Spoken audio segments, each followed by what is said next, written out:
Hey guys, this is me Rabi here. This is your boy Azu here. We guys are back with another reaction video. तो guys अगर आप लोग हमारे channel पर अभी new आए हो तो हमारे चैनल को जल्दी से सब्सक्राइब कर लो। बिल्कुल। राबी गैंग को ज्वाइन कर लो। Please. हमारा एक व्लॉगिंग चैनल है by the name Rabi Azam vlogs, नीचे आ रहा होगा, डिस्क्रिप्शन में भी लिंक होगा, प्लीज गो एंड सब्सक्राइब। तो चलते हैं वीडियो के टाइटल की तरफ। तो गाइस आज हम वीडियो पे रिएक्शन देने वाले हैं, वो आरजे रौनक की है और वीडियो का टाइटल मैं बता देता हूँ, मालदीव्स डिक्लेयर्स बैंकरप्सी।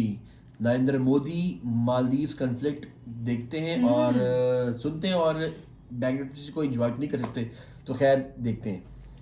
तो दोस्तों वही हुआ जो हमने कहा था। भारत से पंगा लेने के सिर्फ 2 महीने के अंदर ही मालदीव हो गया है खत्म।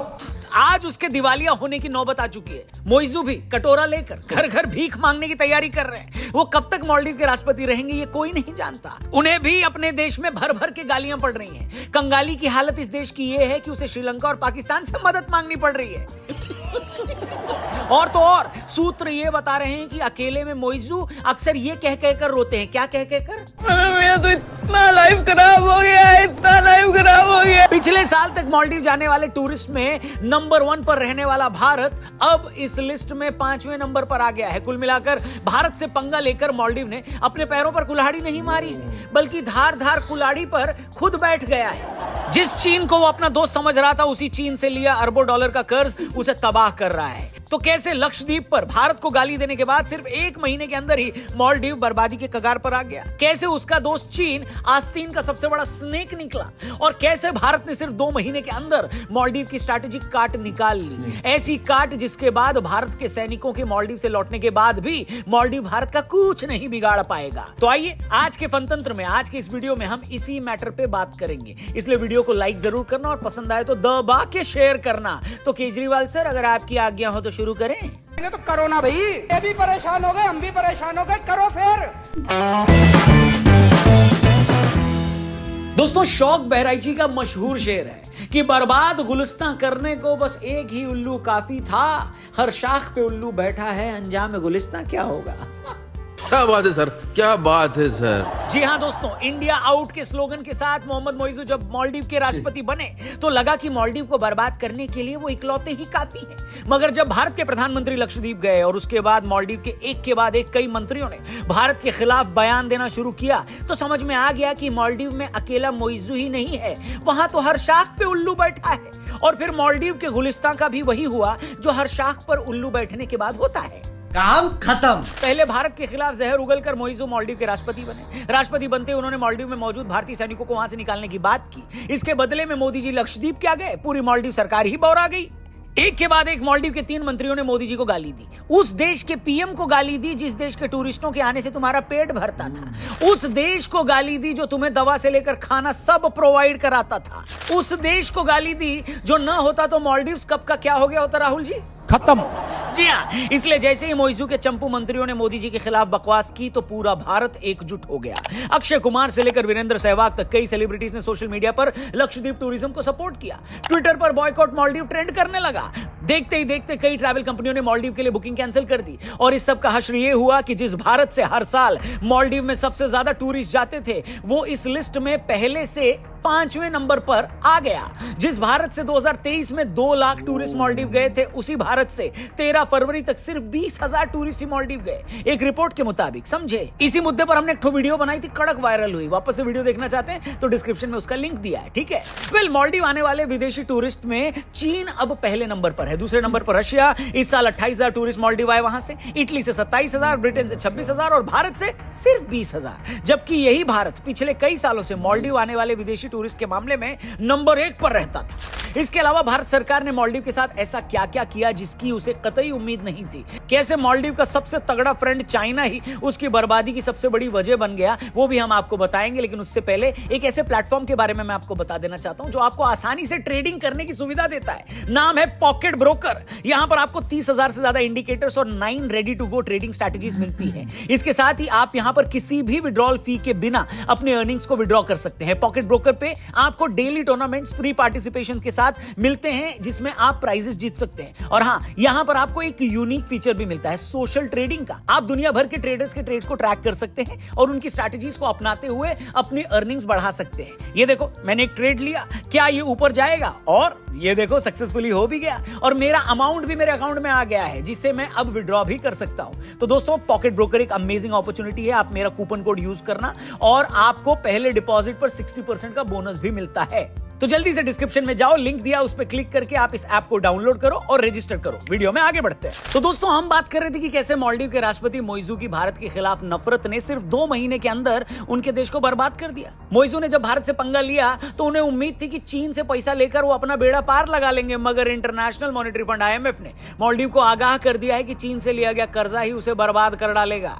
इससे पहले कि हम आपको यह बताएं कि भारत से पंगा लेने के बाद भारत सरकार ने ऐसा क्या किया कि मालदीव के हाथ पैर फूल गए, उससे पहले हम आपको यह बता देते हैं कि किस तरह चाइना छोटे छोटे देशों को कर्जा देकर उन्हें बर्बाद कर रहा है। ये ठीक वैसे ही जैसे इंडिया में बहुत सारे चाइनीज ऐप्स जरूरतमंद लोगों को महंगे रेट पर पर्सनल लोन देकर उसको बर्बाद कर रही है। आपको बता दें कि ऑब्जर्वर रिसर्च फाउंडेशन की एक रिपोर्ट के मुताबिक मालदीव ने अभी the China development bank, the industrial and commercial bank of China and export import bank of China से बहुत भारी कर्जा ले रखा है। वर्ल्ड बैंक की रिपोर्ट की माने तो 2026 तक $5 बिलियन की मालदीव की इकोनॉमी में से उसे $1 बिलियन तो हर साल विदेशी कर्ज के तौर पर चुकाने होंगे।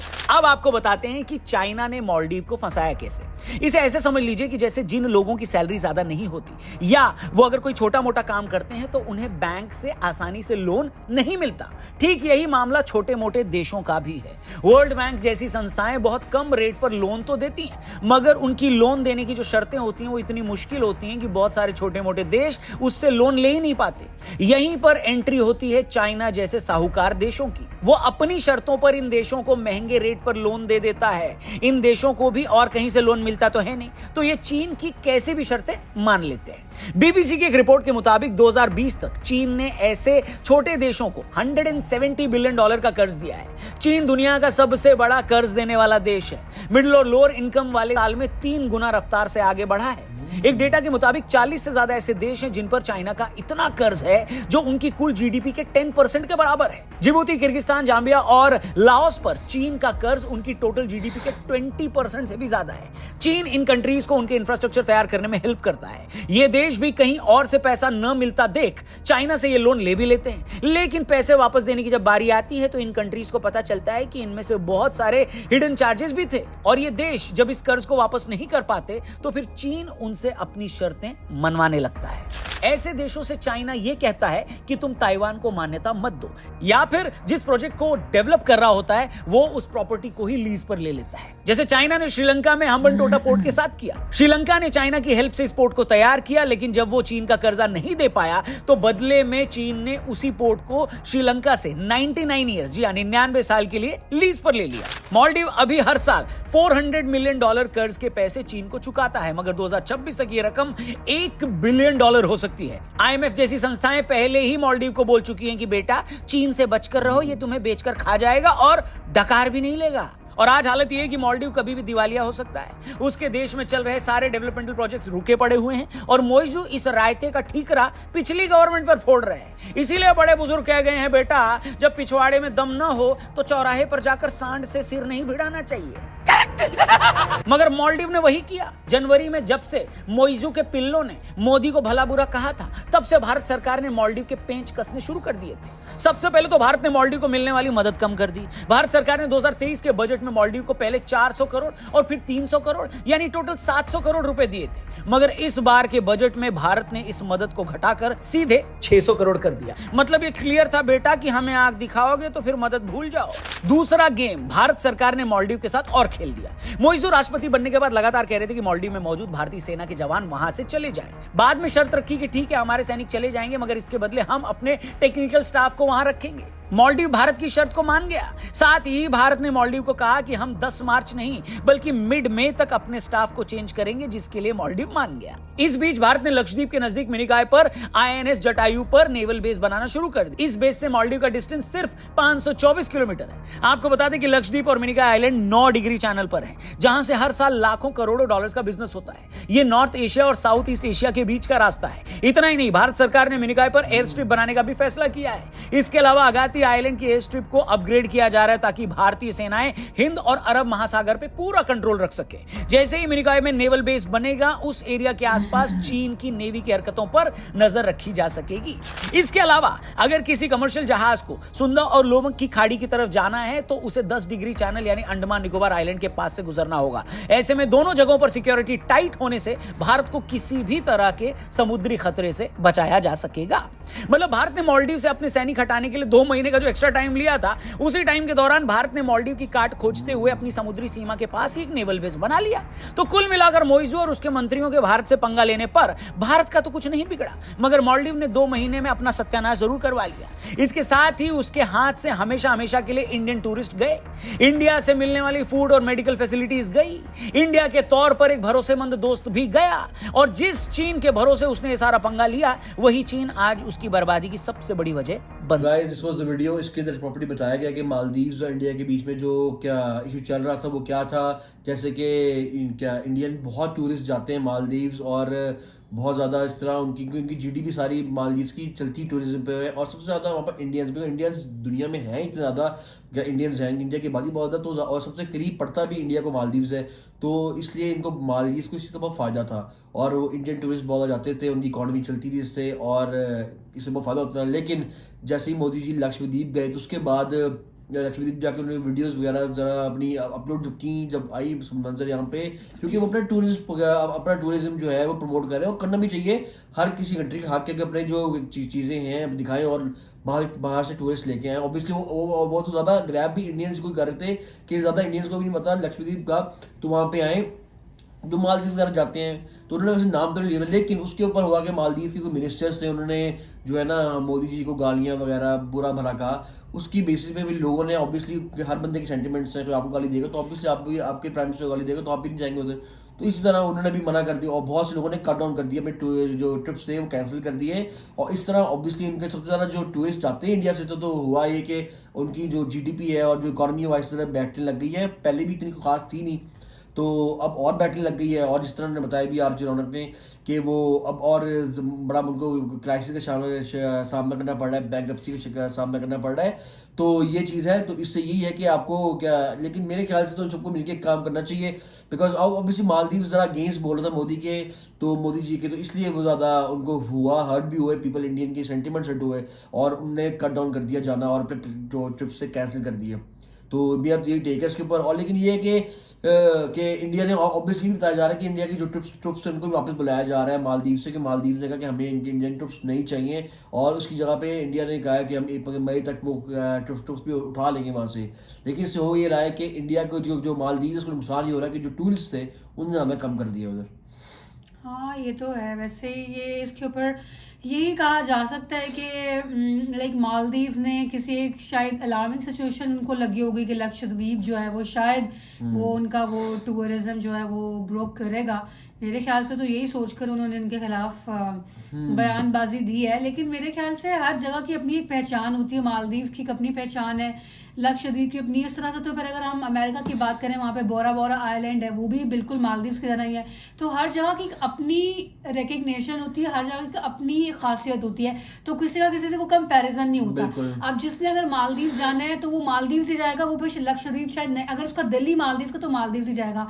और अगर आपके लिए कोई नई ऑप्शन आ जाएगी, हम वहाँ पे भी जाएंगे। ज़रूरी नहीं है कि आपके किसी एक और टारगेट के आने से आपकी जो टूरिज्म है या आपकी जो इकोनॉमी है वो ख़राब होगी। मुझे ऐसा पर्सनली लगता है, क्योंकि मुझे आई बिलीव कि हर जगह की हर चीज़ की अपनी खासियत होती है। वैसे भी अगर आपको लगता है कि वो वहाँ जाएंगे तो आप ऐसा एनवायरनमेंट क्रिएट करते हैं कि आप अपने रेट्स और कट डाउन करते हैं और कम करते हैं, ताकि लोग आपके पास ऑब्वियसली अगर वहाँ से कम रेट पे देंगे तो लोग आपके पास आएंगे। और ये इफेक्ट भी करता है, एक साइकोलॉजिकल इशू भी है, थिंग भी है कि अगर किसी को अपने जाने ना, तो वो अगर किसी ने कहा ना मैं फॉरेन ट्रिप पे जा रहा हूँ, तो वो कहेगा चलो मालदीव चलता हूँ, पैसे कम भी लग रहे हैं, लक्षद्वीप से भी कम पैसे लग रहे हैं, तो हम वहाँ चलते हैं, हम ये भी कहते हैं फॉरेन ट्रिप पे गए थे। तो बड़ा फर्क पड़ता है, इम्पैक्ट पड़ता है वही ना। तो मेरा ये पर्सनल बिलीव यही है कि मतलब कि हर बंदे को स्पेस देनी चाहिए। जो भी कहीं पे भी डेवलपमेंट हो रही है उसको अच्छे से पॉजिटिवली लेके चलना चाहिए, रादर देन कि हम उसको नेगेटिव कर तो उसके खिलाफ फिर बात करना शुरू कर दें, क्योंकि उससे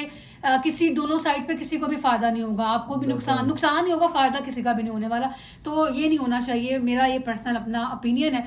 on this specific issue Maldives और इंडिया का जो इशू चल रहा है। मालदीव्स की एक अपनी पहचान है, मालदीव्स की एक अपनी जगह है जो उन्होंने बनाई है काफ़ी अर्सा मेहनत करने के बाद। उनकी टूरिज्म के ऊपर उनकी मुल्क जो है वो चल रहा है, तो वो उसकी वो रहेगी। और लक्षद्वीप अगर आया है तो इंडिया का पूरा राइट है मेरे ख्याल से, किसी भी कंट्री का, पाकिस्तान या कोई भी और कंट्री, उनका राइट है कि वो अपनी मुल्क को डेवलपमेंट करें और अपने मुल्क में वो चीज़ें लेकर आए ताकि लोग जो है वो वहाँ पर भी टूरिज्म आए। तो हर जगह की अपनी पहचान है, किसी को थ्रेट नहीं समझना चाहिए। आपको हर चीज़ को पॉजिटिव लेते हुए साथ चलना चाहिए और मिल के साथ चलना चाहिए, क्योंकि बुरा वक्त कभी भी किसी के ऊपर भी आ सकता है। तो हेल्प आउट करने के लिए फिर आपके नेबरिंग कंट्रीज होते हैं, तो मेरा ख्याल से ये एक चीज़ को माइंड में रखना चाहिए। तो मेरा खाली यही ओपिनियन है। बाकी पॉलिटिकल क्या मैटर्स के ऊपर है क्या नहीं है वो मेरा कोई इतना खास इसके ऊपर आई डोंट नो, मेरा अपना पर्सनल टेक ही है कि होना ये चाहिए। सो आप लोग बताइएगा कि आप लोगों का क्या टेक है ऑन दिस लाइक जो एक इशू चल रहा है मालदीव्स और इंडिया का, आप लोग क्या समझते हैं, इसके ऊपर क्या कहना चाहेंगे, कमेंट सेक्शन में ज़रूर बताइएगा। ये हमारा टेक था ऑन दिस वीडियो। अगर आप लोगों ने एंजॉय किया रिएक्शन तो ज़रूर बताना, लाइक शेयर सब्सक्राइब करना। मुलाकात करेंगे एक और वीडियो में। अल्लाह हाफ़िज़।